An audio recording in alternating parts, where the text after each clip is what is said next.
self-taught sculptor. I work in the medium of wood, and I model clay for bronze. My subject is wildlife in the medium of wood, and figurative and wildlife in bronze. In the wood sculptures, I generally sculpt in a single block of wood. It's a natural or raw form block, and now I incorporate mixed mediums in with my wood. And I'm primarily today going to talk about my process of wood sculpting, because it's the foundation of my life as an artist, where I began.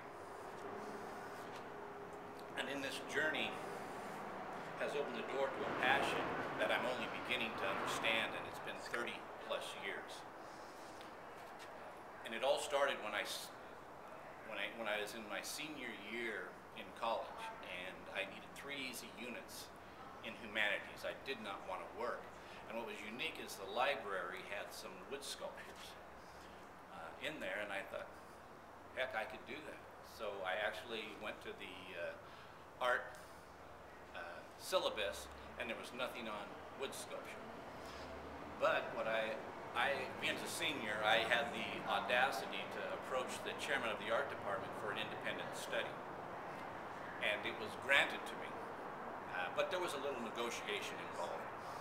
But that independent study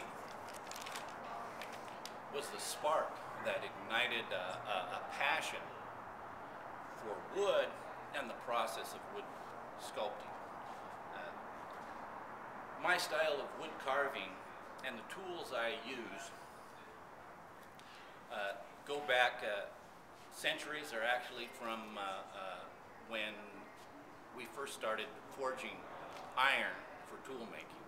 So there's quite a history, and for me they embody craftsmanship.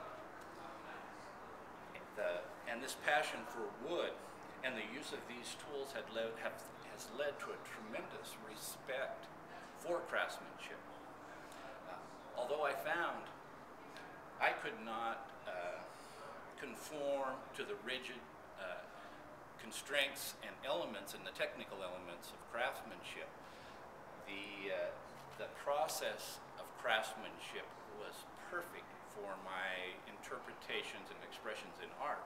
And by the process of craftsmanship, it's the tactile nature of working with the tools, the wood.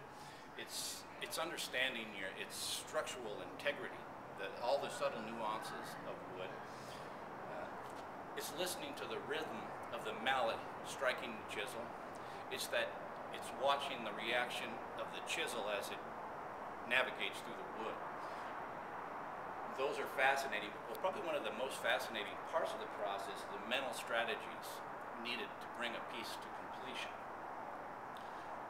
I found that I could use this process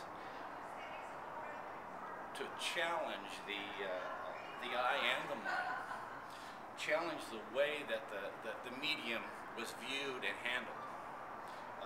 I use insect damaged wood. I highlight the natural cracking of the wood. I abuse my tools. I distress a beautiful finish, and I incorporate stone and metal, all in an effort to question where is the beauty.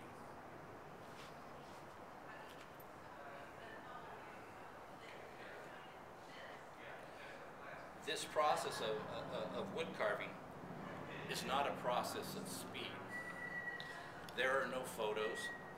There's no formulated design or drawings. It is a process that requires reflection and a search to understand. To understand the structure of wood, the structure of your subject you've chose to sculpt, the structure of art, the planes, the textures, the composition, and more importantly, the structure of oneself. And then I'll probably go into I'll have a piece and I'll describe all the elements of that piece.